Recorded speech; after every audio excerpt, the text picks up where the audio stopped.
Russia has summoned the U.S. ambassador and vowed retaliation after blaming Washington for a deadly strike on a strategic port in occupied Crimea. Joseph Lindsley standing by. We'll get more on that from Joseph as soon as we connect with him, which hopefully will be any second now. The strike left at least 4 people dead, more than 150 injured, in one of the biggest attacks on the Russian annexed peninsula in recent months. The claim is that U.S. supplied missiles were used in that attack. Russia's defense ministry said 4 U.S. provided Army tactical missile system rockets were intercepted over the city, but fragments from the 5th rocket led to numerous casualties among civilians on the ground. And the flight missions for the American operational tactical missiles are entered by American specialists based on U.S. owned satellite reconnaissance data, according to officials. So responsibility, they say, for the missile attack on civilians lies primarily with Washington, according to the Russians. Find out what the people in Ukraine are saying about that and what Joseph Lindsley feels about that when we get him on the line, and we do have him right now. Joseph, what's the story from Ukraine today?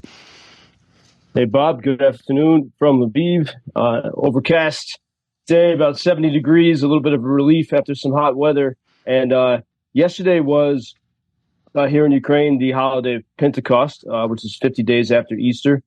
And so they have this curious tradition as you enter a house or a cafe, they put sprigs of green branches on the threshold.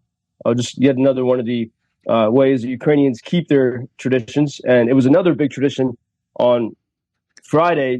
Friday in Europe, in many countries in Europe, is known as Midsummer, the longest day of the year. And traditionally, many Ukrainians like to have a bonfire in the middle of the night on that day, but you can't, obviously, because of curfew in the wartime. And so even though it was a pretty hot day, people were having bonfires in the middle of the day, just holding on in some way to their traditions.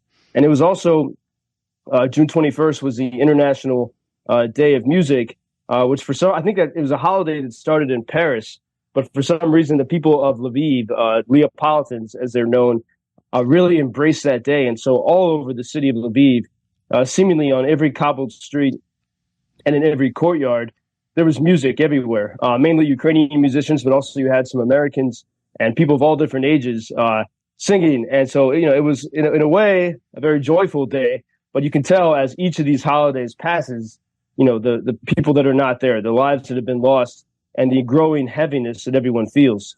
That was apparent, especially in the conversations. But I was talking with some Americans who were visiting to help, and they were saying, what a lovely place, to be, outside, sitting on the outdoor cafe, listening to music in the streets, and what a wonderful society and civilization this is, and how sad, that so much of it is under threat.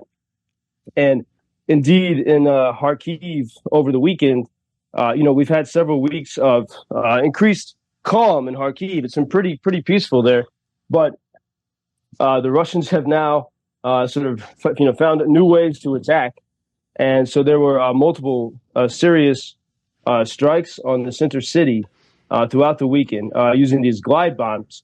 And what it seems is that when the U.S. gave permission for Ukraine to fight back, to hit the Russians on Russian soil, the Russians now have had time to adapt and to move their launch points deeper into Russia.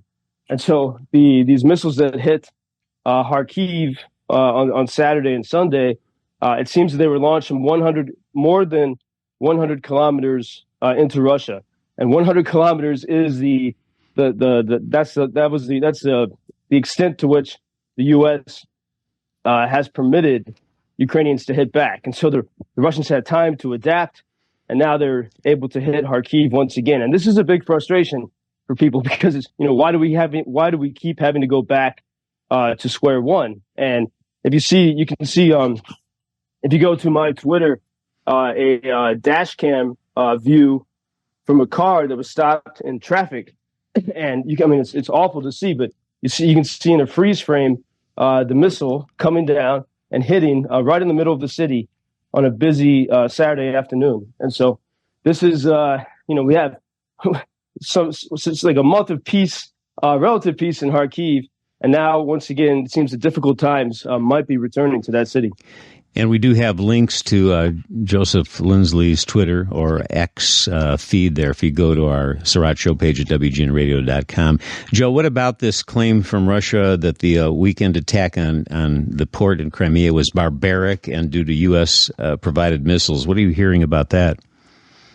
Well, yeah, it's, this is interesting that Russia is saying this just hours after their most recent attack on Kharkiv, where they continued to hit civilians. In fact, in Kharkiv city, the Russians claimed that they were attacking a military police hospital, which even that would be a violation of Geneva Conventions. But they didn't even hit that; they hit civilians. But in Crimea, Ukraine had seemingly a big success. They hit using American-made ATACMS, these long-range weapons, which the U.S. has given permission to use. The Ukrainians hit a major Russian military observational post. It helps control Russian satellites. It helps Russians coordinate their attacks upon Ukraine. So it was a huge success. And these ATACMS, as they're called from the U.S., are extremely precise. They're some of the best weapons America makes. In fact, that's one reason why the United States will not permit Ukraine to use those in Kharkiv region, because they're afraid of provoking Russia on Russian soil. But it's different in Crimea because that is technically Ukrainian territory. And there was a beach near the Russian military facility, and indeed it seems 5 people were killed, including 3 children. But upon closer evidence and satellite evidence, the American-made ATACMS, which are precise, did significant damage to the Russian military compound. But Russian air defense, as it was shooting down or attempting to shoot down the ATACMS, debris from air defense is what killed those civilians on the beach. And we know that well here in Ukraine because, there are, Ukrainian civilians have been killed by Ukrainian air defense. That's often happens in war as they try to mitigate the damage. No one intends for that to happen. But the Russians claim that these precise weapons from America were used to hit 5 people on a beach. I think most people can realize that that's pretty preposterous. Yeah, it seems like, as you have often said, that Russian propaganda machine is going strong, isn't it? Yeah, and they're sharp at it. And, you have to be. That's why you always have to step back and examine the details. And especially in this case, the ATACMS they're known for their precision. And why would Ukrainians waste that, especially knowing with all the scrutiny from the United States? Why would they waste that on hitting civilians on a beach? And that's exactly what they don't want to do. But meanwhile, you look at what happened in Kharkiv. The bombs that the Russians are sending there, these glide bombs, they are exactly not precise. You can sort of kind of aim them where you want to go, but you know that they're probably not going to hit their target because they're not high tech in that way. Mm-hmm. So Russia is sort of just vomiting these bombs once again now upon the city of Kharkiv. Yes, low tech but deadly. Joseph Lindsley in Ukraine. Thanks for getting us behind the headlines as always, Joe. We'll talk to you tomorrow. Thank you for introducing Ukraine on your social media pages. That's very important that much more people can get more information about the situation here and how everybody can help Ukraine to stay stronger and to save all the world. Что он сказал? Well, which side are you on? На чьей ты стороне? Come on now. Oh, which side are you on? На чьей ты стороне? Ебать.